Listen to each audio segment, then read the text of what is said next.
Ganito kasi ang hindi alam ng karamihan. May matagal ng grand plan ang mga Duterte. Noong 2023, may lihim silang galawan. Sinubukan nilang palitan si Speaker Martin Romualdez. Ang plano, iupo si Gloria Macapagal Arroyo bilang front. Pero teka, anong balak? Simple lang. Kapag nakuha na nila ang speakership, ipapa-impeach nila si BBM. At kapag natanggal si BBM, boom! Palit sa pwesto si VP Sara bilang presidente. Pero may isang malaking problema, Martin Romualdez. Siya lang ang humarang sa plano nilang masama. At simula noon, galit na sila kay Romualdez. Hindi ba't napansin nyo? Araw-araw na lang siyang sinisiraan ng mga DDS. Pero teka, ano nga ba ang motibo ng mga Duterte sa planong ito? Para sa bayan? Para sa Pilipino? O dahil naging SAKIM sa kapangyarihan? At hindi lang yan, handa siyang pumatay para lang makuha ang gusto niya. At mukhang hindi lang biro yon. Patayin mo si BBM, si Lisa Araneta, at si Martin Romualdez. No joke. Ito na ang malinaw na grand plan ng mga Duterte. Ang muling kunin ng gobyerno para sa kanila. At kung sinubukan nila noon, ano kaya ang susunod nilang gagawin ngayon? Grabe mga kababayan, ang layo talaga ng diferensya ni Pangulong Bongbong Marcos at ni dating Pangulong PRRD. Si PRRD okay lang sa kanya na may mga mamatay na media.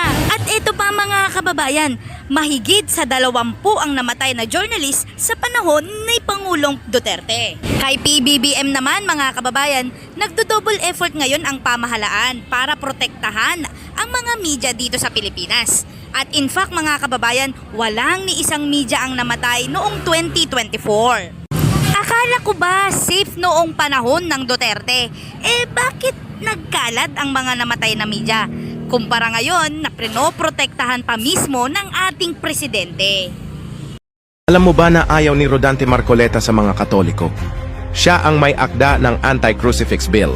Isang panukala na naglalayong tanggalin ang mga crucifix sa mga ospital. Galit siya sa mga Katoliko. Ito ba ang leader na karapat-dapat sa Senado?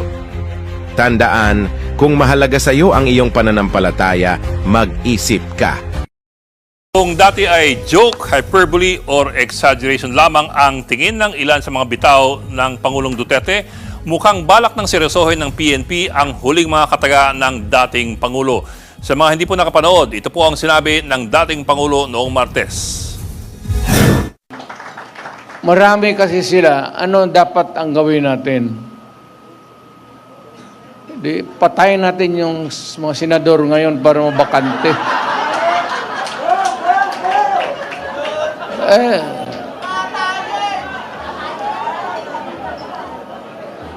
Kung makapatay tayo ng mga 15 na senador, pasok na tayo lahat.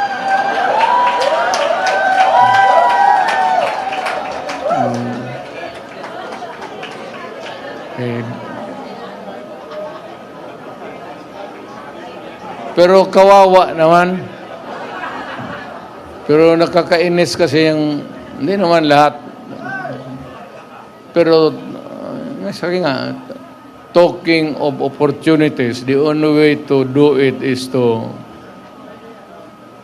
pasabugin na lang natin yung Plano pa rin ng Armed Forces of the Philippines na bumili ng submarine bilang bahagi ng modernisasyon ng kagamitan ng sandatahang lakas. Patuloy namang binabantayan ng Philippine Coast Guard ang mga barko ng China na nasa exclusive economic zone ng Pilipinas. Narito ang ulat. Sa harap ng patuloy na pagpapabuti ng depensa ng bansa ay ang modernisasyon sa kagamitan ng sandatahang lakas. Ayon kay AFP Chief of Staff General Romeo Browner Jr., hindi pa rin nawawala sa plano ang pagbili ng submarine sa ilalim ng AFP Modernization Program Horizon 3. Hopefully, it's a dream for us to get at least 2 submarines. We are an archipelago, and so we have to have this type of capability because it's really difficult to defend the entire archipelago without submarines. Sa mga nakalipas sa taon, tumaas ng 29% ang pondo para sa AFP Modernization Program, kung saan 35 billion pesos ang inilaan ng pamahalaan ngayong 2025. Aminado si General Browner na hindi pa ito sapat, lalo't may mga binabayaran din na multi-year contracts sa mga naunang binili na kagamitan. Pero ginagawan niya ng paraan para magkaroon ng karagdagang pondo sa tulong ng local at foreign financing. In fact, we have had some offers already.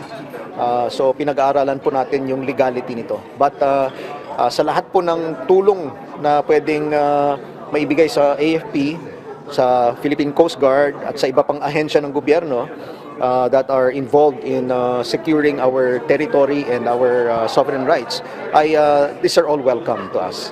Ngayong taon, inaasahan ang delivery ng 2 bagong corvette mula South Korea, kabilang ang BRP Miguel Malvar na darating sa Marso. Mayroon ding bagong landing dock ships at 6 na offshore patrol vessels. Samantala, patuloy na tinatapatan ng Philippine Coast Guard ang mga barko ng China na nasa exclusive economic zone ng Pilipinas. Kabilang na rito ang Chinese research vessel na Lanhai 101 na unang nadetect sa loob ng archipelagic waters ng bansa at huling namataan sa bahagi ng Babuyan Islands pabalik ng China. Bagamat nagpaalam noon ang nasabing research vessel na ang kanilang pagdaan ay dahil sa masamang kondisyon ng dagat sa kanlurang bahagi ng Palawan, may napansing kahina-hinala ang PCG sa paglalayag nito kung saan nagpatay ito ng automatic identification system o transponder. It keeps on entering the contiguous zone natin. No?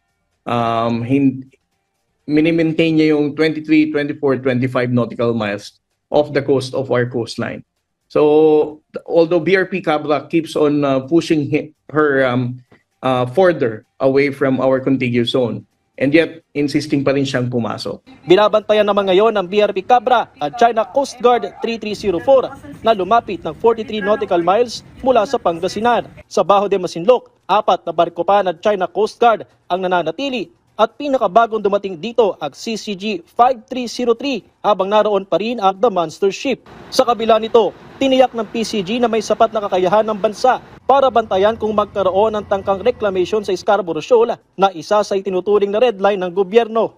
Yan ang priority ng ating mga lipad, no, ng ating aircraft and also the intelligence gathering ng ating Philippine Coast Guard to make sure that the Chinese government are not carrying out illegal reclamation in Bajo de Masinloc. So far, we can say na the Chinese government are not doing reclamation in Bajo de Masinloc. Idinaos naman ngayong Miyerkules ang ikapitong multilateral maritime cooperative activity sa pagitan ng Pilipinas, Canada at Amerika sa West Philippine Sea. Kalahok ang naval at air force units ng mga nasabing bansa.